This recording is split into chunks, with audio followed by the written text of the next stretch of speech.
In the name of God, the merciful, the compassionate. Mr. President, ladies and gentlemen, my delegation would like to align itself with the statements delivered by the Syrian Arab Republic on behalf of the Arab Group, Cameroon on behalf of the OIC, and Uganda on behalf of NAM.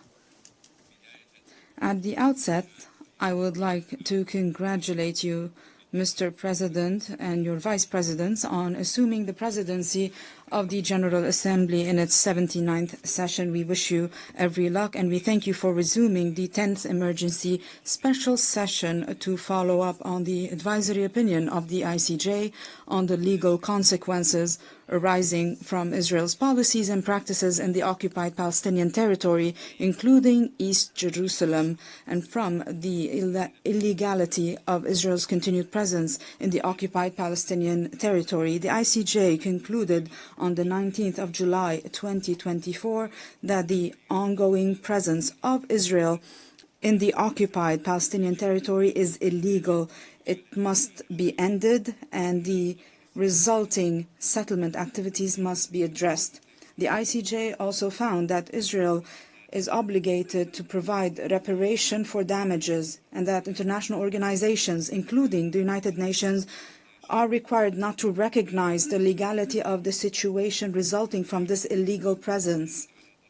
The advisory opinion was issued based on the request of the GA in its resolution 77/247 on the 30th of December 2022.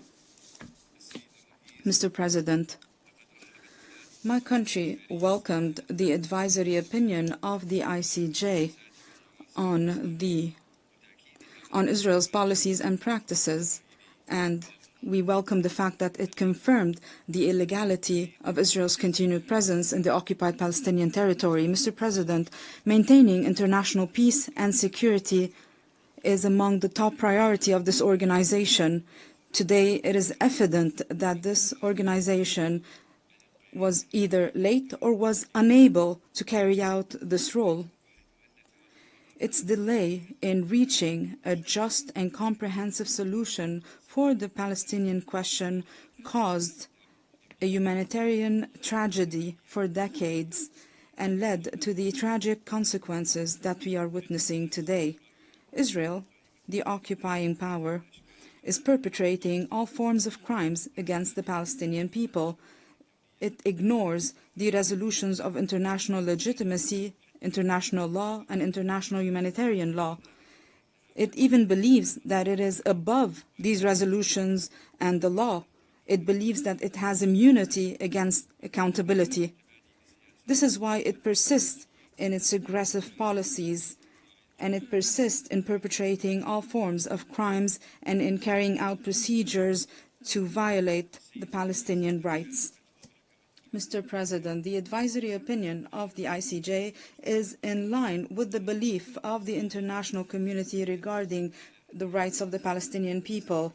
It reaffirms that illegal Israeli practices that went on for decades continue to escalate violations against the Palestinian people. We look forward for an immediate follow-up to implement this advisory opinion to address this historic injustice that has lasted for far too long. The international community, represented by the General Assembly of the United Nations, is called upon to guarantee the respect of this advisory opinion and is called upon to monitor the implementation of the obligation of Israel, the true activation that we all aspire to of the role of the United Nations commences with respecting its resolutions and strengthening the role of its bodies. The Kingdom of Saudi Arabia looks forward to the adoption of today's draft resolution, and we call on peace-loving nations to vote in favor of this resolution as it reaffirms the respect of the international community for the advisory opinion of the ICJ. It reaffirms Palestinian rights and reaffirms the beginning of a process towards peace. We also reaffirm the need for practical and credible steps to reach a just and comprehensive solution for the Palestinian question pursuant to the Arab Peace Initiative and the resolutions of international legitimacy in order to guarantee the rights of the Palestinian people to self-determination and the establishment of an independent state along the lines of 1967 with East Jerusalem as its capital. I thank you, Mr. President. I thank the distinguished representative of Saudi Arabia. And I now give the floor to